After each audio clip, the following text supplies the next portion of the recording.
तो देश में कुल 7 चरणों में लोकसभा का चुनाव हो रहा है। पहले फेज की वोटिंग में सिर्फ 4 दिन का वक्त बाकी है। लिहाजा अप्रैल के महीने में बढ़ती तपिश के साथ देश के एक छोर से दूसरे कोने तक राजनीति का पारा भी बढ़ रहा है। चुनावी वादों और दावों से वोटर्स को साधने की सियासत जारी है और ऐसे में एबीपी न्यूज के लिए सी वोटर्स ने देश का फाइनल ओपिनियन पोल किया है। पहले दौर की वोटिंग से पहले उत्तर से दक्षिण और पूरब से पश्चिम तक के राज्यों में वोटर्स का मिजाज क्या कहता है? बीजेपी का टारगेट 400 प्लस पूरा होगा या इंडिया अलायंस टक्कर देगा? इन सब सवालों का जवाब मिलेगा, लेकिन सबसे पहले जानिए कि बीजेपी के संकल्प पत्र की बड़ी बातें क्या है।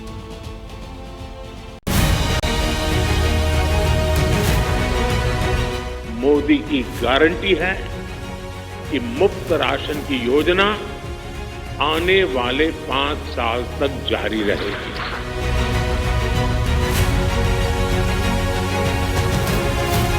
मोदी की गारंटी है कि आयुष्मान भारत के तहत 5 लाख रुपए तक का मुफ्त इलाज मिलता रहेगा। मोदी की गारंटी है हम 3 करोड़ और घर बनाने का संकल्प लेकर के आगे बढ़ेंगे।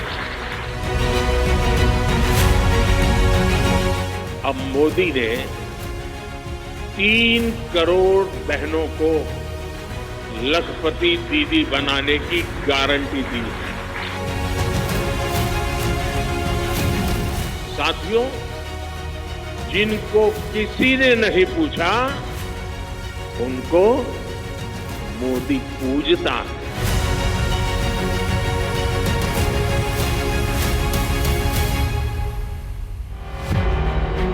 मुफ्त राशन मिलता रहेगा, मुफ्त इलाज होता रहेगा, मुफ्त बिजली मिलेगी, गरीबों के घर बनते रहेंगे, नल से जल मिलेगा, मुफ्त गैस सिलेंडर मिलेगा, बुलेट ट्रेन चलेगी, 47 के विकसित भारत का मार्ग प्रशस्त करेगी। नोट करते जाइए, याद कर लीजिए और जान लीजिए कि यही वो वादे हैं, यही वो दावे हैं जो बीजेपी के घोषणा पत्र में किए गए हैं। ये संकल्प पत्र विकसित भारत के 4 मजबूत स्तंभ युवा शक्ति, नारी शक्ति, गरीब, किसान, इन सभी को सशक्त करता है। बीजेपी ने अपना घोषणा पत्र जारी कर दिया है। इसे नाम दिया गया है मोदी की गारंटी। पूरे देश को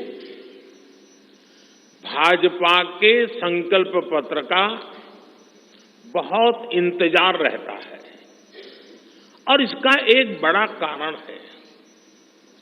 10 वर्षों में भाजपा ने अपने संकल्प पत्र के हर बिंदु को गारंटी के रूप में जमीन पर उतारा है। बीजेपी ने पिछले 10 साल के वादों और उन्हें पूरा करने पर बना एक वीडियो भी जारी किया। प्रधानमंत्री मोदी ने 46 मिनट की स्पीच दी, 10 साल का हिसाब दिया, विकसित भारत का रोड मैप सामने रखा, बताया मुफ्त राशन, पानी, गैस कनेक्शन, पीएम सूर्य घर योजना से 0 बिजली बिल की व्यवस्था की जाएगी, आयुष्मान भारत से इलाज मिलता रहेगा, गरीबों के लिए 3 करोड़ और पक्के मकान बनाए जाएंगे, मुद्रा योजना के तहत 20 लाख रुपए का लोन मिलेगा, नेशनल एजुकेशन पॉलिसी लागू होगी, 2036 में ओलंपिक की मेजबानी करेंगे, 3 करोड़ लखपति दीदी और बनाएंगे, 1 नेशन 1 इलेक्शन लागू करेंगे। मोदी की गारंटी के साथ बीजेपी ने जीत की हैट्रिक लगाने के लिए अपने घोषणा पत्र में कई बड़े ऐलान किए हैं। लेकिन सवाल यह है कि बीजेपी के संकल्प पत्र पर पब्लिक क्या कहती है? संकल्प पत्र से बीजेपी की कितनी सीटें बढ़ेंगी? मोदी की गारंटी से 400 प्लस सीटें क्या पक्की हैं? इन्हीं सवालों को लेकर एबीपी न्यूज और सी वोटर ने फाइनल ओपिनियन पोल किया है, जिसमें पहला सवाल था कि प्रधानमंत्री नरेंद्र मोदी के 10 साल के कामकाज से आप कितने संतुष्ट हैं। जवाब क्या मिला, सुनिए। 2024 का ये फाइनल ओपिनियन पोल, पहला सवाल है केंद्र सरकार के कामकाज से जुड़ा हुआ कि कितना संतुष्ट है, लोग कितने संतुष्ट हैं। और जवाब आपके सामने, 40% बहुत ज्यादा संतुष्ट, 30% कम संतुष्ट हैं। असंतुष्ट जो हैं उनकी यहाँ पर जो उनका आंकड़ा है वो 28% का है और 2% पता नहीं की कैटेगरी में है। सर्वे से साफ है कि प्रधानमंत्री मोदी के काम से देश की 50% से ज्यादा पब्लिक खुश है। लेकिन सवाल यह है कि क्या 24 में भी पीएम मोदी का करिश्मा बीजेपी को नई बुलंदी पर ले जा सकता है? खासतौर से तमिलनाडु, केरल, कर्नाटक, पश्चिम बंगाल और पंजाब जैसे राज्यों में, जहां बीजेपी को सबसे बड़ी चुनौती का सामना करना पड़ रहा है।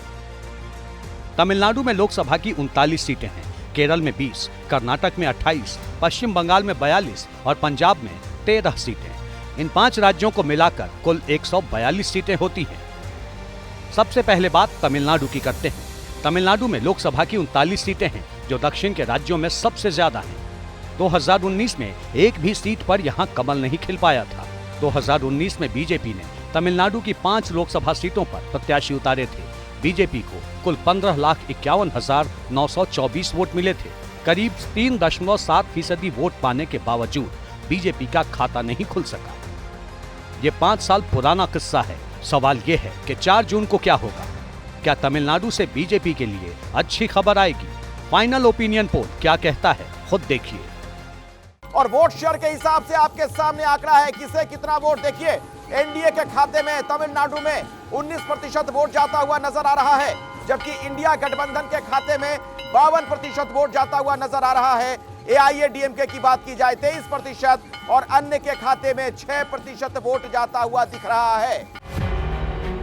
तमिलनाडु में बीजेपी का मुकाबला डीएमके और कांग्रेस के अलायंस से है। दशकों से तमिलनाडु की राजनीति डीएमके और एआईएडीएमके के ही इर्द गिर्द घूमती रही है। सर्वे से साफ है कि इस बार भी ऐसा ही हो सकता है। तो देखिए आंकड़ा क्या कहता है। क्या उस लिहाज से बीजेपी को तमिलनाडु में फायदा होता हुआ नजर आ रहा है? इस सर्वे के मुताबिक उसका जवाब है नहीं। एनडीए 0 यानी खाता नहीं खुल पा रहा है। और इंडिया अलायंस को आप देख रहे हैं 39 पर 39 सीटों के साथ इंडिया अलायंस वहां पर सबसे आगे है। एआईएडीएमके भी खाता खोलती हुई नजर नहीं आ रही है और अदर्स भी 0, यानी यहां पर सिर्फ और सिर्फ ऐसा लग रहा है कि इंडिया अलायंस को ही सारी सीटें मिलेंगी। दक्षिण में तमिलनाडु सबसे ज्यादा सीटों वाला राज्य है, इसलिए बीजेपी का पूरा फोकस तमिलनाडु पर है। प्रधानमंत्री मोदी लगातार तमिलनाडु का दौरा करते रहे हैं। तमिलनाडु की तरह ही केरल से भी बीजेपी उम्मीदें लगाए हुए है। केरल वो राज्य है जहां बीजेपी का कभी खाता नहीं खुला। हाल ही के दिनों में प्रधानमंत्री नरेंद्र मोदी लगातार केरल का दौरा करते रहे हैं। तिरुवनंतपुरम की एक रैली में तो प्रधानमंत्री नरेंद्र मोदी ने दावा भी किया कि भाजपा इस बार डबल डिजिट में सीटें जीतेंगी। लेकिन सर्वे क्या कहता है? पूरे देश में हिंदू वोटरों के सहारे जीत का परचम लहराने वाली बीजेपी के लिए केरल में चुनावी राह बहुत आसान नहीं है, क्योंकि केरल की आबादी में 24% मुस्लिम और 18% से ज्यादा ईसाई आबादी है। केरल में लोकसभा की कुल 20 सीटें हैं। 2019 में बीजेपी ने 15 पर दांव लगाया, लेकिन एक पर भी जीत नहीं मिली। ये और बात है कि 9 सीटों पर बीजेपी रनर अप रही थी। 2019 के लोकसभा चुनाव में केरल में जिन 7-8 सीटों पर बीजेपी को 15% से ज्यादा वोट मिले थे, वहां वो पूरा जोर लगा रही है। बीजेपी को 6 सीटों पर जीत की पूरी संभावना नजर आ रही है। इसकी वजह भी है। 2014 के लोकसभा चुनाव में केरल में बीजेपी को सिर्फ 11.25% वोट मिले थे, लेकिन 2019 में करीब 17% बढ़कर 28.2% वोट मिले थे। सवाल यह है कि 2024 में बीजेपी को केरल में कितने वोट मिल सकते हैं? सर्वे से समझिए। वोट शेयर के लिहाज से क्या तस्वीर नजर आती है?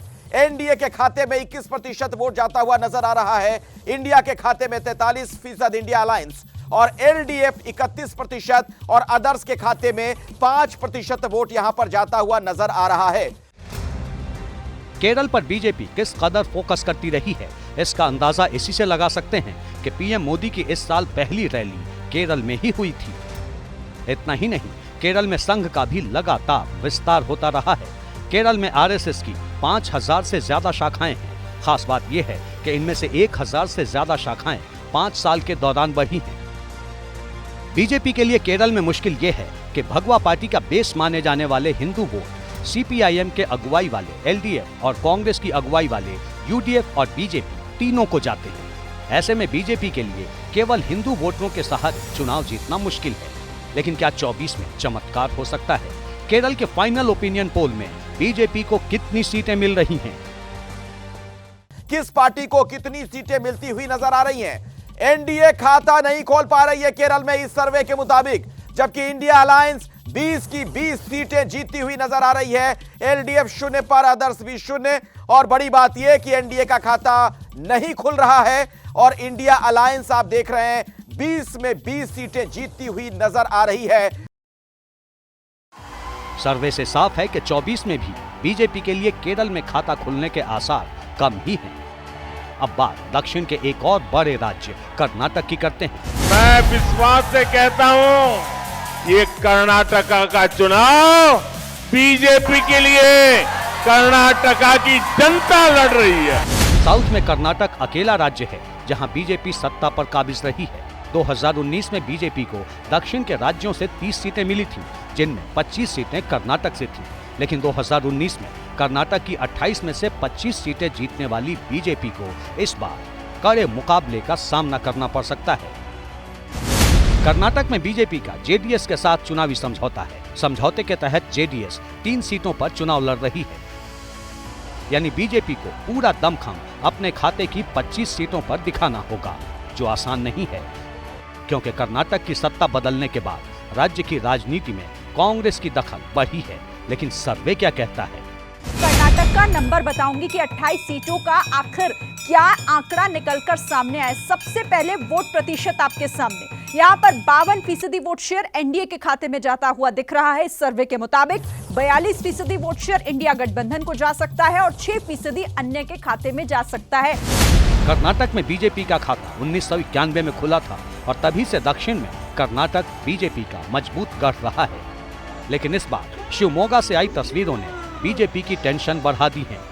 कर्नाटक बीजेपी के बागी नेता केएस ईश्वरप्पा ने high profile Shivamogga Lok Sabha seat से निर्दलीय उम्मीदवार के तौर पर अपना नामांकन दाखिल कर दिया।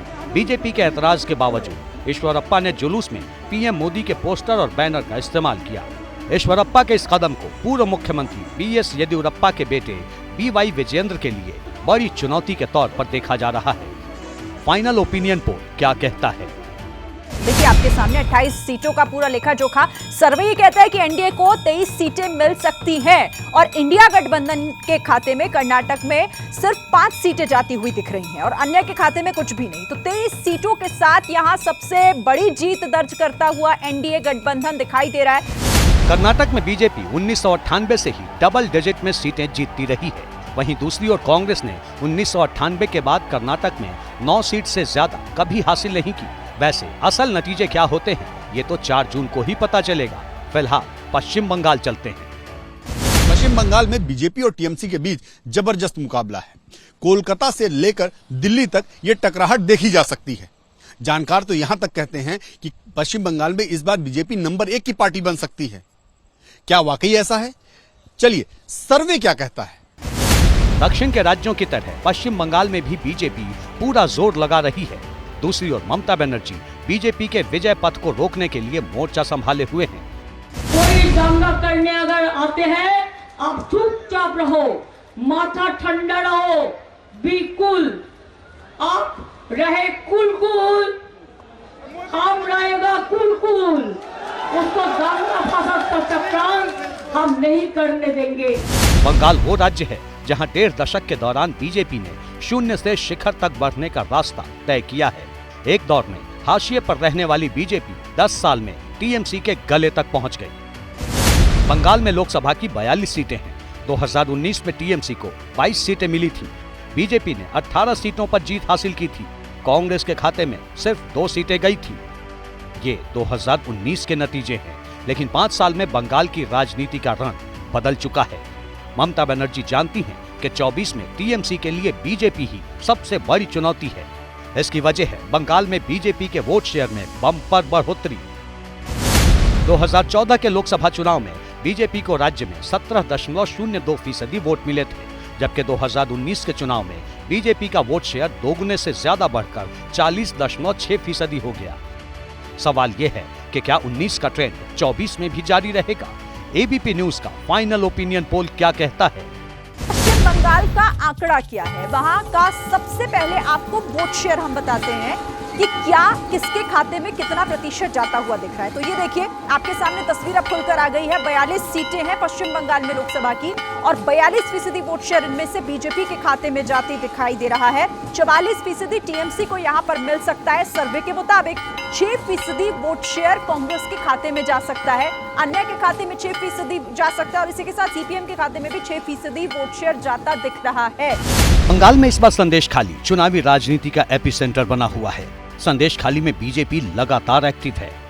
बंगाल दौरे के दौरान पीएम मोदी ने भी संदेशखाली की पीड़ित महिलाओं से मुलाकात की थी। बीजेपी जानती है कि टीएमसी के सियासी किले में सेंध लगाने के लिए संदेशखाली बेहद अहम साबित हो सकता है, जिसकी वजह है बंगाल की आधी आबादी। पश्चिम बंगाल में 3,73,00,000 महिला मतदाता हैं, जो पुरुष वोटर से सिर्फ 15 लाख कम हैं। 2019 से लेकर 2024 के दौरान बंगाल में 9.8% महिला वोटर बढ़े हैं, जबकि 7.39% नए पुरुष वोटर आए हैं। इतना ही नहीं, 2019 के लोकसभा चुनाव में महिला वोट प्रतिशत 81.79% था, जबकि पुरुष वोट प्रतिशत महिलाओं से कम 81.35% रहा था। बीजेपी बंगाल की महिला मतदाताओं का मिजाज जानती है, क्योंकि 2019 में बीजेपी को 18 लोकसभा सीटें दिलाने में बंगाल की आधी आबादी के वोट खास थे। क्या इस बार भी ऐसा हो सकता है? पश्चिम बंगाल के फाइनल ओपिनियन पोल में किसे कितनी सीटें मिल रही हैं?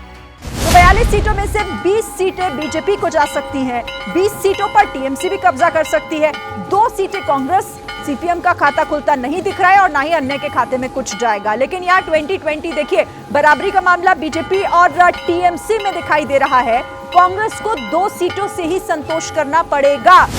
सर्वे के मुताबिक इस बार बंगाल में टीएमसी और बीजेपी में बराबरी का मुकाबला हो सकता है। वैसे बीजेपी ने अपने संकल्प पत्र में सीएए के जरिए नागरिकता देना जारी रखने का वादा किया है, जिसका बंगाल के मतुआ समुदाय पर सबसे ज्यादा असर हो सकता है। बंगाल में करीब 17% मतुआ समुदाय के लोग हैं।